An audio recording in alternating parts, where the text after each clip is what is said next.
শ্রীমান versus Shrimati ট্রেলারটা দেখলাম, বেশ সুন্দর, বেশ মজাদার ট্রেলার লাগলো। এখানে মিঠুন চক্রবর্তী, অঞ্জনা ভৌমিক এবং অঞ্জন দত্ত তিনজনের পারফরমেন্স দেখতে দারুণ লাগছে। অ্যাকচুয়ালি সত্যি বলতে মিঠুন চক্রবর্তী, অঞ্জন দত্তকে আলাদা কিছু বলার নেই। হ্যাঁ, বাদবাকি পরম বা বিশ্বনাথ তাদেরকেও ভালো লাগছে দেখতে।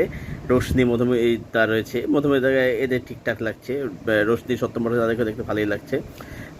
যে দুটো গান শুনতে পাচ্ছি, গান দুটো শুনতে ভালো লাগছে। একটা ছিল জিতের গান, সেটা শুনতে ভালো লাগছে, সে পরের দিকে আসে। আর সবথেকে ভালো লাগছে দুটো মেটা ডায়লগ। একটা হচ্ছে বেলা বসে পোকারের লাস্টে, ওটা দারুণ লাগলো আমার।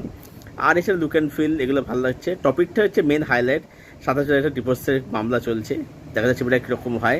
স্ক্রিন ফেলেছে অরিত্র সেন, অরিত্র ব্যানার্জি। ছবিটা আসছে 1 মে। আমি তো ছবিটা মুখে রয়েছি। ট্রেলারটা তোমাদের কীরকম কী লাগলো কমেন্টে জানাও। এটা subscribe channel. Thank you so much. Bye by.